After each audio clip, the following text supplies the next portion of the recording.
Hello bachcho, let's say this question. A particle has a velocity u towards east at t equals to 0. Its acceleration is towards west and is constant.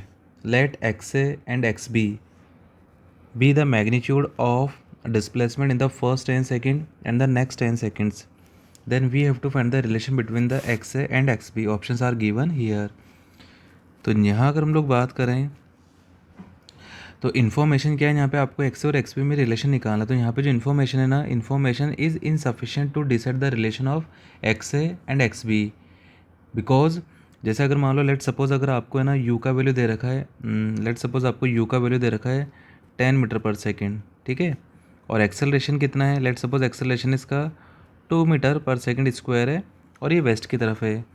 तो होगा क्या, अगले 5 second बाद particle T equal से 0 पे यहाँ पर है, लेकिन अगले 5 सेकंड पर पार्टिकल यहाँ पे जाता जाता ये रुक जाएगा, इसका वेलोसिटी कितना हो जाएगा, 0 हो जाएगा, ठीक है। और फिर अब ये रिवर्स बैक आएगा, यहाँ से रिवर्स बैक आएगा, राइट। और अगले 5 सेकंड बाद में इसका अगेन वेलोसिटी कितना हो जाएगा, 10 मीटर पर सेकंड हो जाएगा, मतलब ये जहाँ से चला वहीं आ जाएगा।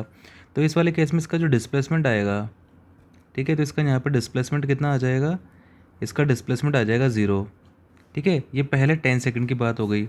अब अगले 10 सेकंड की बात करें तो अगले 10 सेकंड में तो पार्टिकल जो है यहाँ से आगे निकल जाएगा, ऐसे पीछे की तरफ जाता जाएगा, ठीक है। अब यहाँ पे इस वाले केस में क्या होगा, वेलोसिटी और एक्सेलरेशन का डायरेक्शन क्या हो जाएगा, सेम हो जाएगा। तो ये यहाँ पे जो है ये लेफ्ट साइड ही जाता जाएगा।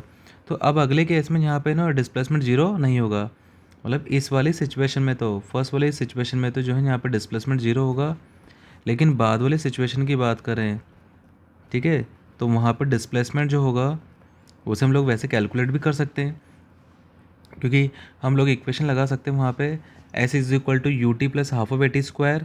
तो आपका यू कितना बन जाएगा, वो बन जाएगा माइनस का 10। जैसे let suppose S is equal to U T plus half of A T square. हम लोग यहाँ पे नेक्स्ट 10 सेकंड की बात करें, नेक्स्ट 10 सेकंड, क्योंकि फर्स्ट 10 सेकंड की तो हम लोग बात कर चुके हैं। तो अब यू कितना बनेगा, ये बनेगा माइनस का 10, डायरेक्शन है इसका माइनस का 10, टाइम है 10 सेकेंड, प्लस की जगह प्लस, हाफ की जगह हाफ, एक्सेलरेशन कितना -2 क्योंकि डायरेक्शन का लेफ्ट में है, और टाइम कितना 10 का स्क्वायर 100 ही आ जाएगा।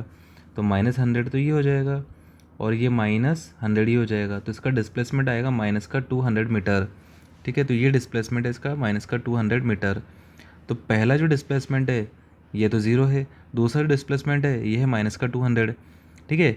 अब ये हमने एक केस लिया है। अब लेट सपोज अगर मान लो वेलोसिटी, ठीक है ना, लेट सपोज अगर मान लो ये जो वेलोसिटी है ये होता सपोज 2 मीटर पर सेकेंड, ठीक है, और एक्सेलरेशन कितना होता, एक्सेलरेशन मान लो ये होता 4 मीटर पर सेकेंड स्क्वायर, ठीक है। अब अगर यहाँ पे आप एक्स ए और एक्स बी कैलकुलेट करेंगे तो रिजल्ट हो सकते कुछ आपको उल्टे मिले, ठीक है।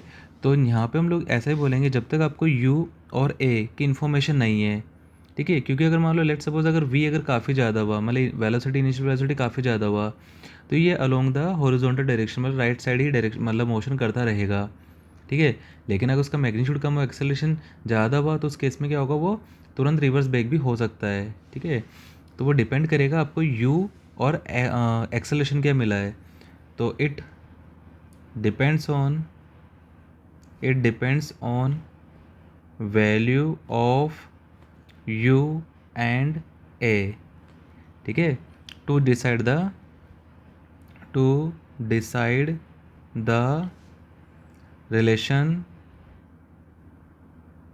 Between X A and X B, right. तो यहाँ पे यू और ए की कोई इन्फॉर्मेशन नहीं है, तो ऑप्शन डी यहाँ पे करेक्ट होगा। The information is insufficient to decide the relation of X A with X B. I hope you understood this question. Thank you.